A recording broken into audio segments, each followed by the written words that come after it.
अस्सलाम वालेकुम, welcome back to my channel mother diary. आज की वीडियो में केले की खीर बनाने का तरीका बताने वाली हूँ। 6 माह से हम बच्चे को किस तरह से ग़िज़ा स्टार्ट कर सकें, इस सीरीज की वीडियो है। अगर आपने हमारी साबूदाना वीडियो नहीं देखी तो आप वो भी देख सकती हैं हमारे चैनल मदर डायरी में। हमारा चैनल मदर डायरी में आपको प्रेगनेंसी से रिलेटेड, न्यू बॉर्न बेबी की केयर से रिलेटेड और बच्चों की डाइट से रिलेटेड, इसके साथ साथ मदर्स के हर प्रॉब्लम से रिलेटेड आपको वीडियोस मिलेंगी। अगर आपका कोई क्वेश्चन है तो नीचे कमेंट में बताइए। हमारे चैनल मदर डायरी को सब्सक्राइब कर लीजिए, साथ में बेल आइकन प्रेस करके नोटिफिकेशन बटन पे क्लिक कर दीजिए ताकि आपको हर नई आने वाली वीडियो का नोटिफिकेशन मिल सके। वीडियो को लाइक कर दीजिए, शेयर कर दीजिए। अगर आपका कोई क्वेश्चन है तो कमेंट में बताइए। केला एक मुकम्मल ग़िज़ा है। इससे पहले एक वीडियो है हाउ टू स्टार्ट वीनिंग, यानी बच्चे को ठोस ग़िज़ा यानी कि वीनिंग कैसे स्टार्ट की जा सकती है। आप हमारी वो वीडियो भी देखें, उसमें आप बहुत डिटेल से बच्चों की ग़िज़ा को स्टार्ट कराने से मुतालिक एक मुकम्मल डिटेल बताई गई है। केला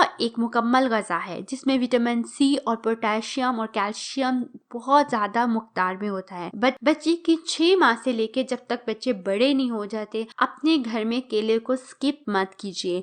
डेली केला लाजमी बच्चे को खिलाइए, किसी भी फॉर्मेट में खिलाइए। जब बच्चा बहुत छोटा है तो इसे लिक्विड फॉर्म में खिलाइए। उसके लिए वीडियो बनाई हुई है, आप वो देखिए। केले को लीजिए, मैश कीजिए, फोर्क से उसे मैश करके इतना लिक्विड बना लीजिए कि वो बिल्कुल एक लिक्विड फॉर्म में हो जाए। वो आप बच्चे को खिलाइए जब आपका बच्चा 6 माह से, बल्कि आप इसको 4 माह से भी स्टार्ट कर सकती हैं। इसके बाद आप 6 माह से बच्चे को केले की खीर बना के दीजिए। दूध में, जैसे कि मैं आपको सामने दिखा रही हूँ, केला लीजिए, उसे मैश कीजिए, उसे दूध में डालिए और वो बना के आप बच्चे को खिलाइए। यहाँ पे एक बात बताती चलूँ, हमें केले कोई भी फूड आपने 4 दिन तक बच्चे को खिलाना है, तब आपको पता चलेगा कि बच्चे को कोई किसी भी फूड से एलर्जी तो नहीं। आपने 2 से 3 चम्मच से स्टार्ट करना है और 6 से लेके 9 माह तक के बच्चे को आपने 2 से 3 चम्मच से शुरू करते हुए आहिस्ता आहिस्ता बढ़ाते हुए आधे भरे हुए प्याले तक लेके जाना है। जबकि 10 से लेके 24 माह तक के बच्चे को आपने आधे भरे हुए प्याले से लेके 3/4 प्याले तक देना है। आपने बच्चे को सॉलिड फूड आपने तभी खिलाना है जब आप खुद ब्रेकफास्ट, लंच और डिनर कर रही हो। इस तरह बच्चे की हैबिट डेवलप हो जाती है लंच, ब्रेकफास्ट और डिनर करने की, सबके साथ बैठ के, और बच्चा 3 साल तक रेडी हो जाता है कि वो वही खाना खा सके जो कि बाकी सब खा रहे हैं। बच्चे को सॉलिड फूड उसी टाइम में खिलाइए जब आप सब लोग खाना खा रहे हो। इसके साथ साथ आप जैसी बच्चे की एज बढ़ती है, आप इसमें वेरिएशन लेके आ सकती हैं। इसमें आप हनी भी ऐड कर सकती हैं। इससे भी बच्चे का वेट गेन भी होता है और डाइट भी अच्छी रहती है। सॉलिड फूड खिलाने से बच्चे का पेट भरा रहता है, बच्चे का कॉन्स्टिपेशन का प्रॉब्लम नहीं होता और ये जल्दी हजम हो जाती हैं चीजें। इस वजह से आप बच्चे की डाइट में हेल्दी फूड को ऐड कीजिए। उम्मीद करती हूँ आपके लिए वीडियो काफी हेल्पफुल रही होगी। नीचे कमेंट में बताइए। अगर आपका कोई क्वेश्चन है, वीडियो को लाइक कर दीजिए, शेयर कर दीजिए, चैनल को सब्सक्राइब कर लीजिए। अपना बहुत ख्याल रखिएगा, हमें अपनी दुआ में याद रखिएगा। अल्लाह हाफिज।